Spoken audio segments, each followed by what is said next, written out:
चलिए गाइस, तो अब हम बात करेंगे हमारा कॉम्प्लेक्स का।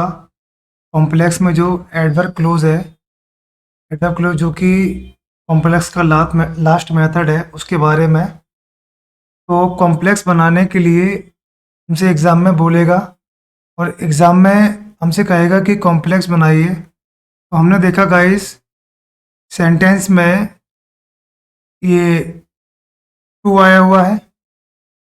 तो टू आने का मतलब ये है कि हमें क्या करना है, इसमें रिमूव टू कर देना है। तो हम क्या करेंगे, जब रिमूव टू कर देंगे, पिछली जो वीडियोस थी उसमें आप लोगों ने पढ़ा हुआ है। तो ये क्या होगा गाइस, एडवर्ब हमारा कॉम्प्लेक्स बन जाएगा। हमसे एग्जाम में कभी ये नहीं कहता है कि एडवर्ब क्लोज बनाइए। अगर ये बोल देता तो और भी सिंपल हो जाता। हमसे एग्जाम में बोलता है कि कॉम्प्लेक्स बनाइए। फिर हमें सोचना होता है कि कॉम्प्लेक्स में हमारे तीन तीन मेथड्स होते हैं, non close, adjective close, adverb close. तो उसमें कौन सा मेथड लगे। तो हमने देखा गाइस, यहाँ पे टू आया हुआ है। तो इसका मतलब ये, अगर हम रिमूव टू कर देंगे तो ऑटोमेटिक ये एडवर्ब क्लोज बन जाएगा। तो गाइस, इसको हम कैसे बनाएंगे, जरा मेरा आंसर सुनिएगा। The coffee is so hot that I can not drink. चलिए गाइस, अब मैं आता हूँ नंबर मेरा नेक्स्ट पर। नंबर मेरा नेक्स्ट है, she stood there for hours, she did not speak. तो गाइस, जब भी हम एडवर्ब क्लोज बनाते हैं तो एडवर्ब क्लोज बनाने के लिए जो सेंटेंस दिए जाते हैं उनका मीनिंग हमें पता होना बहुत ज़रूरी है। तो जरा मैं देखो उसका मीनिंग बताता हूँ। She stood there for hours, वह घंटों के लिए वहाँ खड़ी हुई।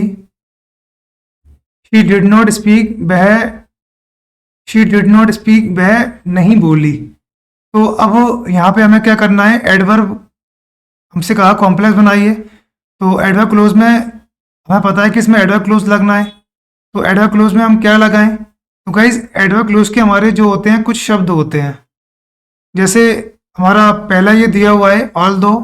ऑल्दो का मतलब होता है हालांकि, और येट का मतलब होता है फिर भी। तो हम गाइज यहाँ पे क्या करें, अगर हम जरा इसका मीनिंग लगाएं तो हमें ऐसा लग रहा है कि इसमें गाइज हम क्या कर सकते हैं, हालांकि ऑल्दो येट लगा सकते हैं।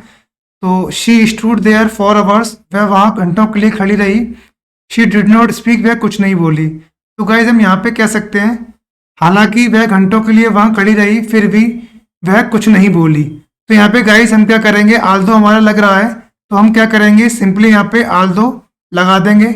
और गाइज, किस तरह से लगाएंगे, जरा इसको देखिएगा। आल्दो हमने स्टार्टिंग में लिख दिया। गाइज, हम क्या करेंगे, सारा कॉपी करेंगे। She stood there for hours. Guys, दूसरे सेंटेंस से पहले येट लगाएंगे, बाद में जो दूसरा सेंटेंस है उसको हम एज इट इज कॉपी कर देंगे। तो इसका एक बार दोबारा आंसर सुनिएगा।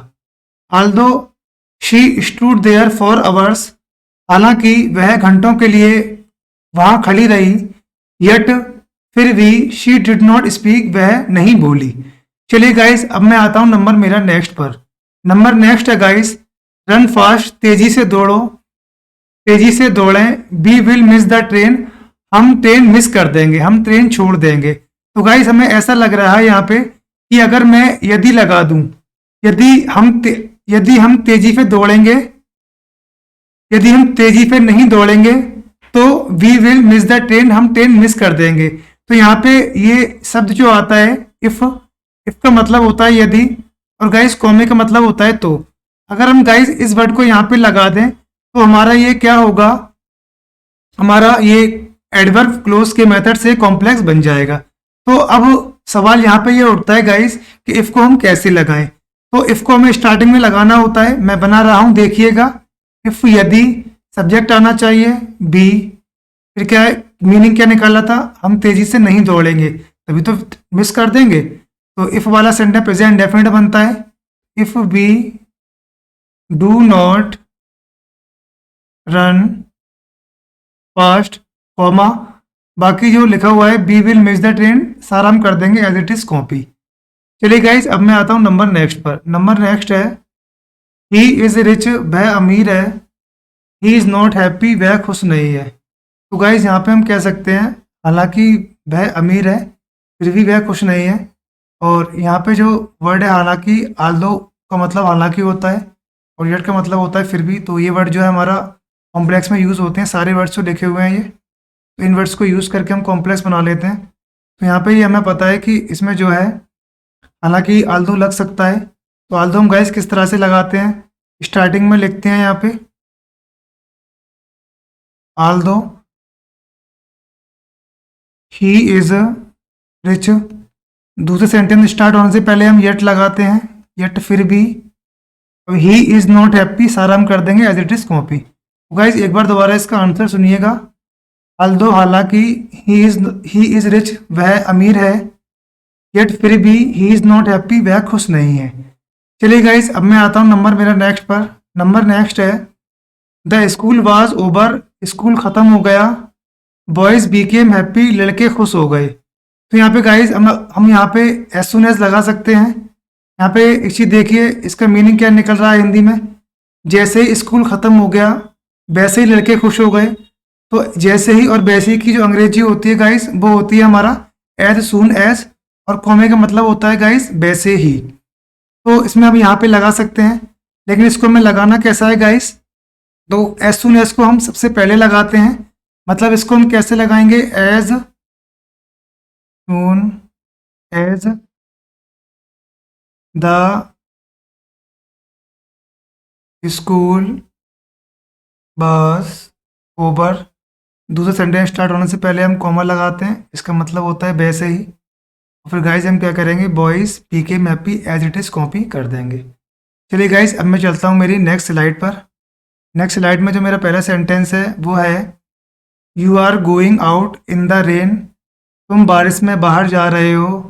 यू विल गेट वेट, तुम गीले हो जाओगे। तो गाइज यहाँ पे हम कह सकते हैं यदि तुम बाहर बारिश में जाओगे तो तुम गीले हो जाओगे। तो हम गाइज यहाँ पे हमने पढ़ा हुआ है कि यदि की अंग्रेजी जो होती है इफ़ होती है, और इफ़ को जो हम यूज़ करते हैं वो कॉम्प्लेक्स में यूज़ कर सकते हैं।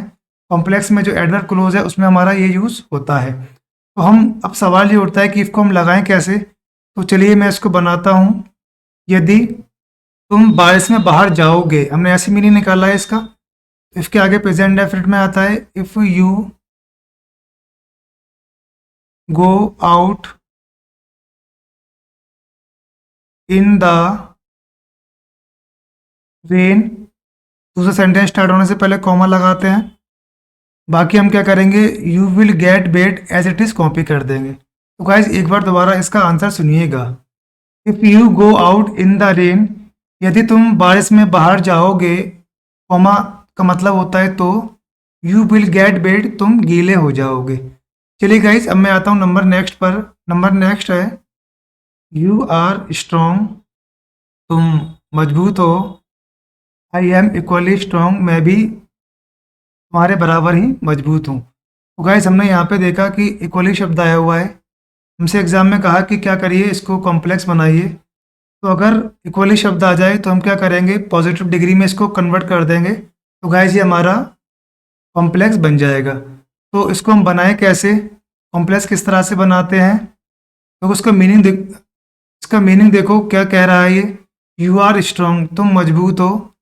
आई एम इक्वली स्ट्रॉन्ग, मैं भी तुम्हारे बराबर मजबूत हूँ। तो गाइज यहाँ पे मैं कह सकता हूँ मैं इतना मजबूत हूँ जितने तुम, मीनिंग वही रहेगा।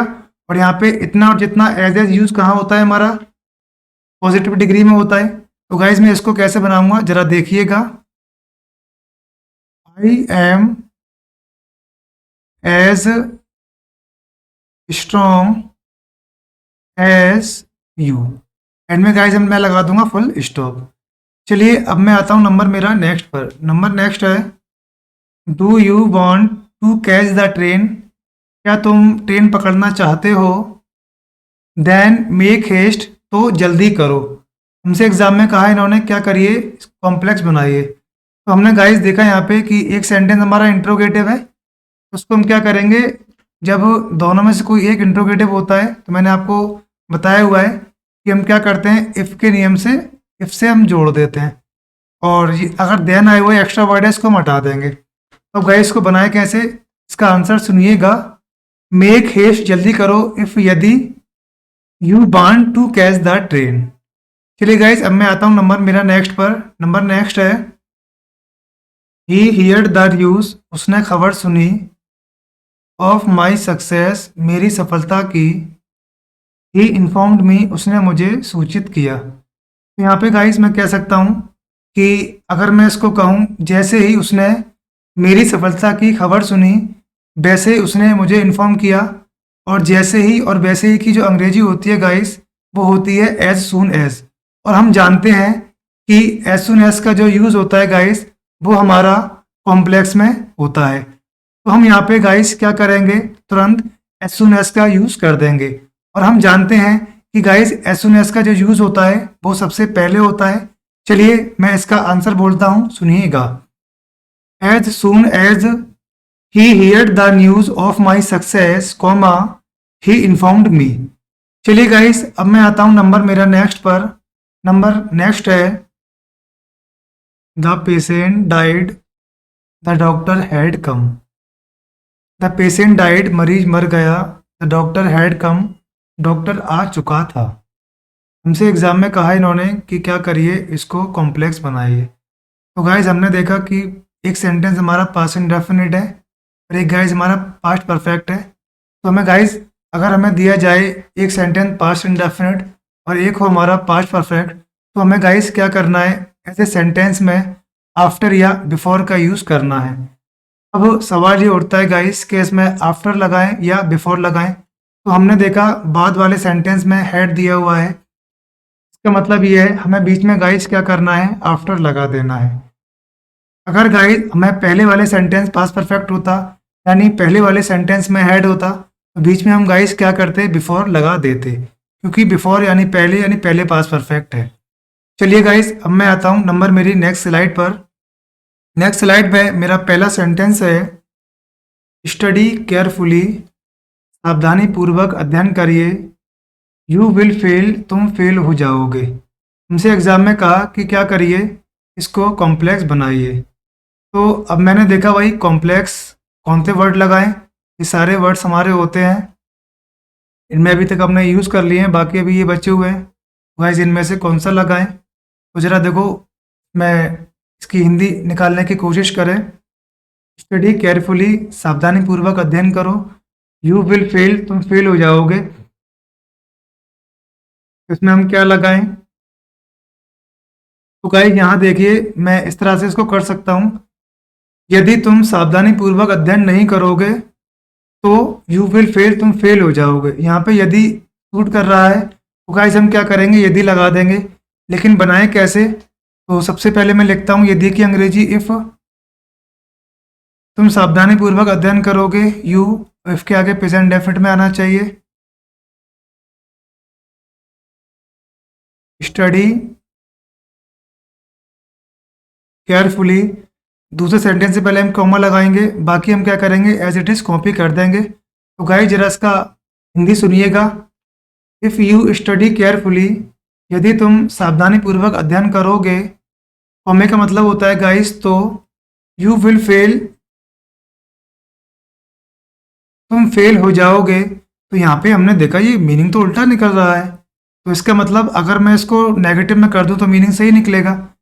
यदि तुम सावधानी पूर्वक अध्ययन नहीं करोगे तो तुम फेल हो जाओगे, तभी तो होगे। तो गाइज इसका मतलब क्या है, इसको हमें नेगेटिव कर देना है, तभी तो इसका मीनिंग निकलेगा। अदरवाइज अगर हम ऐसे ही करेंगे मीनिंग तो गलत निकल रहा है। तो गाइज इसको नेगेटिव कर दीजिए, तो इसका मतलब इसमें डू नॉट लगा दीजिए, डू नॉट स्टडी। तो एक बार दोबारा इसका आंसर सुनिएगा। इफ यदि you do not study carefully, तुम सावधानी पूर्वक अध्ययन नहीं करोगे, कॉमा तो यू विल फेल, तुम फेल हो जाओगे। अब इसका मीनिंग सही निकल रहा है। चलिए गाइस अब मैं आता हूँ नंबर मेरा नेक्स्ट सेंटेंस पर। नंबर नेक्स्ट है he waited for his friend, उसने अपने दोस्त का इंतजार किया।